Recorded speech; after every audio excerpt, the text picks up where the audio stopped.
Welcome back to A Story to Tell from the campus of Dixie State University. I'm Lane Rana. We're visiting with Bill Barron today. Bill, how are you? I'm very good, thank you.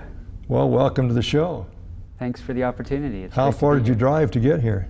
Well, I'm from Salt Lake City, but this last weekend I was camping in Escalante, so I just did a camping backpacking trip and then ended up here today. Well, which do you prefer, here or camping? Well, probably to be honest with you, camping, but Well, I'll it's go great with to you be next here. time. Yeah. Tell me a little bit about yourself, where you live, where you came from, Sure. your family, whatever you want to talk about. Great. I grew up in rural Vermont and came out to Utah in 1990. And for about 8 years, I worked in the ski industry. I'd always dreamed of coming out west, so I came out. You worked in the ski industry? Uh-huh. And what kind of work was that? I did a bunch of different jobs, but primarily I was on the ski patrol at Alta. And that's work? That's, I was trying to work doing the retirement in reverse. So Okay. great to be on the mountain and experience the nature and the beautiful outdoors there. And that's what really brought me to Utah. And then once I came here, I couldn't leave. So I worked in the ski industry, ski patrolling, and then I was a deputy marshal for a couple of years for the town of Alta. And along the way, I kind of wanted to run my own business. So I started an art gallery and picture frame shop as a way to show some of the artwork that I like to do while backpacking. And Is this photography or painting or both? Photography, landscape So photography. you're a photographer? Uh-huh, yes. And so I started my own business and ran what was called Wasatch Frame Shop for 7 years. And that was about the downturn of the economy. And what that led to was I wasn't able to sustain my business and realized that I wanted to plug myself in to work that continued along what I had done in past experiences, which was to always sort of follow my passions. And I was passionate about skiing, and I decided to come out west. I was passionate about starting my own business, so I created my own business. Unfortunately, it didn't work out. But I followed that passion, which then led to wanting to do something to give back to the environment, because I have a great, deep love for the outdoors and the natural world. And I wanted to figure out some way that I could give back. And I initially started a nonprofit called Renewable Energy Resources. And the nonprofit was geared to create the opportunity for individuals to become more energy efficient and utilize renewable energy. And Specifically, what kind? Specifically, it would start out with wanting to become more efficient with the energy that we do use, and then move on towards development of renewable energy at the individual level. And the more I learned about the issue of our impact on our climate and the warming that's happening with the change in climate, that I wanted to figure out a way that I could plug myself in at a larger scale. And through the process of creating this nonprofit, I learned about different legislative proposals that were kind of in the works for how we could reduce emissions and help reduce the pollution that's going into our atmosphere. And I learned about cap and trade legislation, and I learned about putting a price on carbon emissions as another form of legislation. And I saw that pricing carbon emissions really resonated for me as a solution that could really be direct and transparent, and to me felt very practical to be involved in. And so I got involved with an organization called the Citizens Climate Lobby. It's actually an international organization, citizensclimatelobby.org. And I was really a shy person, and you might notice I'm perspiring a little bit here, and it's because I'm not used to kind of speaking in public and getting out in Well, this is not avenues like public. this. No one's going to see this except me and you and the crew. Exactly, that's a good point. And so what I realized was that if I really wanted to speak up for what I'm really concerned about and passionate about, I had to step outside of my comfort zone a little bit. And so I went to Washington, D.C. and lobbied, and that was back in 2010 with the Citizens Climate Lobby. We lobby for a type of legislation that's called carbon fee and dividend. Carbon fee and dividend. Mm-hmm. And what does that mean? Carbon fee and dividend is it's a legislative proposal that puts a gradually increasing price on carbon emissions at the source. So at the mine, well, or port of entry, you put a price on the pollution that would be created when the fuel is burned, and you collect that money and then you distribute it back to households equally. The idea behind that is you're making it a revenue neutral proposal, which means that it has a higher likelihood of having appeal to both sides of the aisle, because you're not increasing the size of the government, and you're using the economy to drive a transition to clean energy rather than government mandates or other types of approaches. And because you're putting, it's sort of along the lines of what economists say, that if you want less of something, you make it more expensive.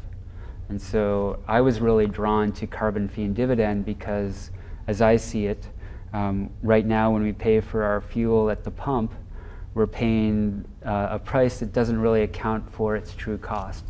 The true cost is coming from how it's impacting our environment, how it's putting pollution in the air. It affects our air quality, our water quality, and so on and so forth. And by putting that price on the emissions, there's the incentive to use less of it, as well as to accelerate transition to clean energy. What are those alternatives? The alternatives that it's sort of a mix of a bunch of different alternatives. It's all, ideally what we need to do is transition away from using fossil fuels. So we're talking about transitioning towards wind power, solar power, geothermal, tidal power. There's a whole bunch of different renewable opportunities there that can help create that transition away from fossil fuels. And what science tells us is that if we continue on the trajectory that we're on today as far as how we are using our fossil fuels, that there's actually, are you familiar with the Paris Agreement, which is a decision that was made by about 195 countries that say that we need to keep global temperature warming below 2 degrees Celsius. And per year or overall over forever? time. Yep. Because if we go on beyond that point, there is concern in science that there'll be a point where we'll reach a place where we'll have runaway warming, because the planet will have feedback loops that will actually cause the warming to accelerate. And by putting this price on carbon, you're creating this opportunity to reduce the amount of emissions that are being burned. And what science also shows is that the resources that are available in the ground today, as far as fossil fuel goes, are about 8 times more than that our planet can handle in warming if we base it on that 2 degrees Celsius, which science is telling us we need to stay below. So there's a challenge here, because there are resources that are available in fossil fuels to continue to carry us beyond the amount of fossil fuels that our planet has the capacity to absorb. What happens when fossil fuel is burned is the CO2 gets into the atmosphere, and it almost creates a blanket, which means that the planet will continue to warm. We've been very lucky that we've been able to have a lot of that warming absorbed in the oceans from a global perspective, and other carbon sinks that are seen through vegetation in the summer draws carbon out of the atmosphere. But that if we don't reduce our emissions, that we are actually creating a really challenging future for our kids. I have a 14-year-old daughter. I'm really concerned about the future that she will experience from the changes that we're seeing in the climate. And I would rather work towards finding ways to account for the true cost of using fossil fuels by putting the price on carbon at the source, because then you're incentivized to transition to clean energy quicker, and you're able to stay below 2 degrees Celsius. So what is the option? I'm driving a fossil fuel car now. Say I wanted to abandon it and leave it here at the studio and walk home. What are my options? What should I do next? Go buy a Tesla, or what is it that I would have to buy? Well, so what I advocate for, and I should mention that I have also run for federal office 3 times. What was that? What did you run for? I ran for U.S. Senate in 2012 opposing Orrin Hatch. And in 2014, I ran against Chris Stewart in the 2nd District. You going to run against him again? I'm not sure. And the reason why is because well, first of all, let me just backtrack and say that I ran again in 2016 against Mike Lee. I run as a single issue candidate focused on the need to address climate change, promoting this legislative proposal. And you know, I'm a passionate person, and that's what led me to stick my neck out politically, because I saw that running as a candidate was a platform that I could use to advocate for what I believe we should be doing. You run as an independent, a Democrat? Unaffiliated. Unaffiliated. So no party. I believe that this issue really shouldn't be partisan. This is, to me, a human-based issue, and that's what led me to run these 3 times. In answer to your question, will I run again? You know, the truth of it is that I'm not a politically driven person in my personality. So running as a candidate has always been a way to raise attention to the issue and try to help bring this conversation more to the forefront. And I'm trying to be more honest with myself that as far as being a politician, I want to be more of a person who is trying to advocate for people with differing opinions to come together and have conversations and talk about solutions, how we can move forward.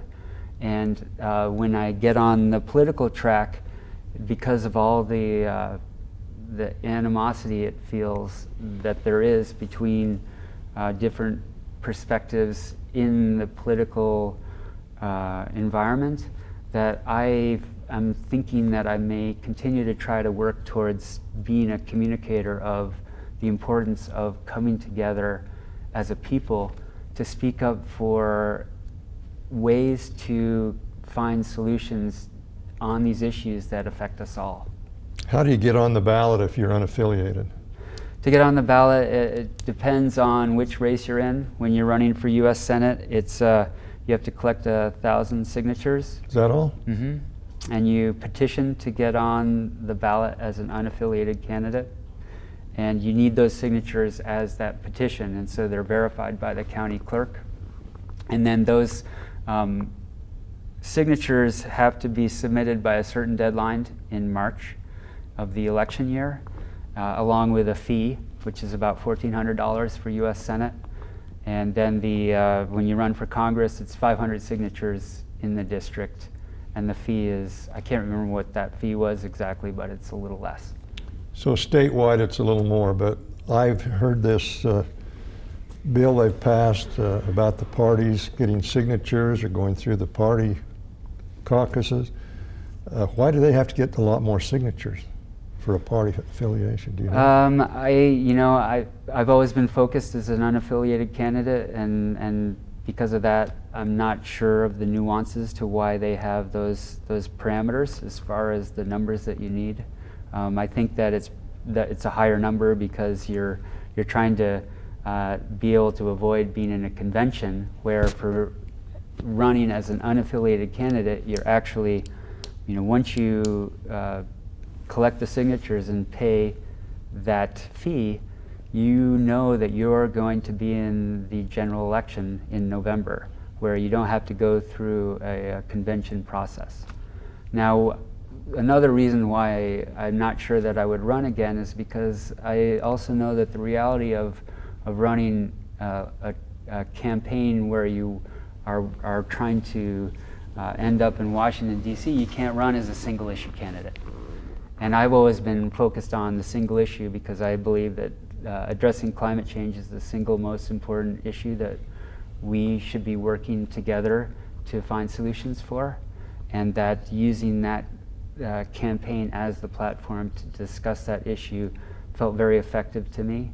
Having done that a few times, I realized that, you know, if I was to continue running, I need to broaden my platform and bring in a bigger audience.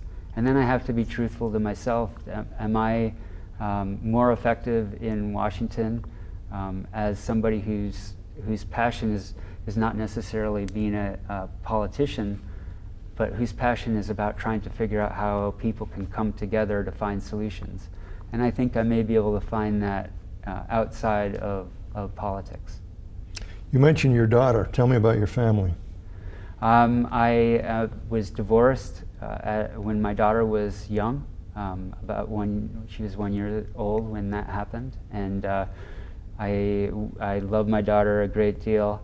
I would like to see her more, but that's right now. I see her when it works, and it's a hard thing for me to not have that experience, and yet at the same time, I am doing this work to speak up for the need to address climate change because I love her and because I want her to have a fair shake of the world that is not dealing with more events that are out of the future generations' control due to the effects of climate change. I would rather be a part of a generation that looks at this issue and says, you know, we're the first to know about the impacts of climate change, and we're the last generation that really can do something to affect that change. And I always really try to think about stepping back. I have friends who are astronomers, and if you really look at the context of Earth in context of our galaxies and what a small speck we are in the scheme of things, I think it's really helps remind me of how important it is that we figure out how we can work together to take care of this small speck together. Is the science actually settled? The science is pretty strong. The ratio they have come up with is that 97% of scientists believe that climate change is human caused, and of course there's natural fluctuations in climate change as well, but the forcings that are happening by the use of fossil fuels by humans is overpowering the natural variations in climate. 3% disagree with that. And only so, 3%, huh? Mm-hmm. And so the thing that I always try to think about is, you know, thinking about my daughter, you know, if I went to 100 doctors and 97 of them told me I needed to have, my daughter needed to have a certain surgery to address a certain problem, there'd be no question. And so what I feel is that because of the percentage is so strongly pointing to the impact that science has seen through human causes towards pushing climate change, that it's in our best interest to look at ways we can find solutions as really an insurance policy to how we can look to the future for our kids. It's like a health insurance policy. You know, maybe the 3% are right. But I was just going to ask you, is there a possibility that they're right? The 3%? Mm-hmm. Probably not. I mean, 97 to 3 is a pretty strong leaning towards it being having an impact on climate change. If it wasn't, what's the loss in trying to transition away from using fossil fuels? Because then we're still providing the energy that we need for coming generations, but we're doing it in a way that doesn't put more emissions in the atmosphere and more pollution. Whether or not you see climate change as an impact personally, We know that air quality has an impact on, my daughter has asthma. It's caused by air quality issues in the Where does Salt she Lake live? Valley. Salt Lake. Salt Lake Valley? Yep. And so She ought to move to St. George. that you never know. Kids, yeah. Of course, it's getting bad here, I guess. Yeah, I mean, the thing that I think is that it's important that we think about what kind of legacy we can leave for coming generations, and that with the odds leaning so heavily towards that climate change is being affected by the burning of fossil fuels, I think it's important that we try to advocate for coming together and finding solutions to at least put in place the insurance policy that we can reduce emissions, and then let's find out later if there are doubts about climate. Let's see what comes of it, but let's try to become more efficient along the way. Al Gore, someone told me he got rich over climate change. Can you explain that to me? I don't know anything about it. Al Gore is sort of seen as a bit of a lightning rod in some cases, because he does advocate for the Selling credits or something against... well, I think that people were seeing Al Gore as a lightning rod because he was talking about the need to address climate change and the urgency for it, and yet his lifestyle is on the higher end of things. Didn't he set up some system, though, that was adopted somehow, that you could, if you were going to pollute, you could buy credits from somebody else that wasn't going to pollute or something like that? Have I got that wrong? So that's, you're talking about offsets, and Yeah. that I'm not sure what his involvement is in offsets, but that's tied to a different legislative proposal that was called cap and trade, Right. where you put a cap on carbon emissions if you go And above then it. trade your credits, okay. And as a individual, I believe that a revenue neutral price on carbon is a better approach, because there's the trading that comes with, you actually create a market in trading offsets, which is basically creates the opening for the shenanigans that can happen in markets, where if you actually put a price on carbon, to me, I'm a carpenter by trade, and to me, putting a price on carbon is an incredibly practical way to address a problem that I think we need to face, because it's very clear and very transparent. Here's a cartoon that I ran onto. When Al Gore was born, there were 7,000 of us. This is a polar bear speaking. Today there are only 30,000 of us. Is there any truth to that? There are more polar bears now than when Al Gore was born? I couldn't tell you. That to me is, I would be skeptical of that, to tell you the truth. But I think that, I hope as an individual, what I'm trying to strive for is to reach beyond, what one person thinks is right and what the other person thinks is right, but figure out how to talk together and to try to answer questions and to try to build relationships between people and to try to understand those concerns and to answer the questions that come from them. Well, I don't take sides unless I have to, and that's only if my kids are playing a softball game. But I see articles about the myth of settled science, this, that, and the other, and here's actual climate change pronouncements through the years. Starting back in 1970, we'll be in an ice age by 2000.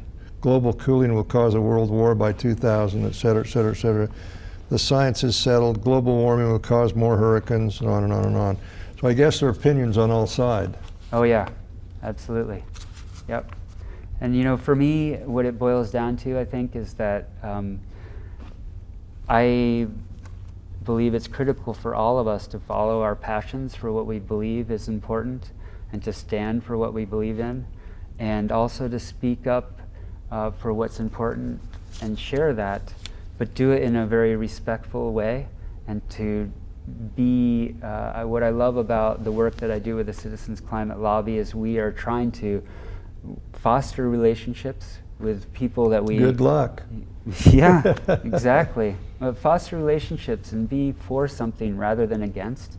So much of the rhetoric today is you know, that person's wrong and I'm right, or that... You figured me out, huh? But to try to figure out how we can just talk together and you know, try to work towards solutions. Well, Bill, we've got 2.5 minutes left. What's your final 2.5 minutes?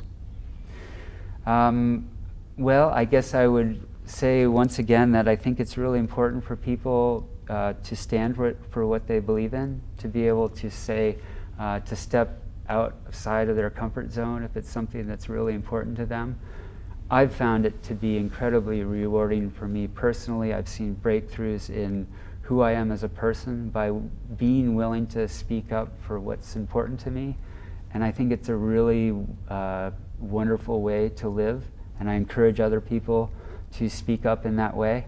I believe that building relationships and talking to people that you may not see eye to eye with, but to be able to have a conversation so that both of the people walk away with a better understanding of where the other person comes from and has respect for that person as well. It's so important, I think, in this day and age to be thinking about how we can communicate in a respectful way and to find common ground, which I think is really challenging to do. I have been involved with the Citizens Climate Lobby since 2010. It's an organization that I've learned a lot of these ways of coming from a place of respect and being for something rather than against. And I think it's really a model that I think is really powerful, and I really encourage people to look into approaching things in that way, to share concerns. If you are concerned about the impact of climate change, I encourage individuals to get involved with the Citizens Climate Lobby. The website is citizensclimatelobby.org, and there they can find a lot of information and figure out a way that they can get involved through the organization. Well, it's been nice having you on. Would you accept the evidence if you were wrong? Of course. Okay. Yep. Thank you. Yes. Thank you for being with us on A Story to Tell. We've been talking to Bill Barron. Thank you for being with us.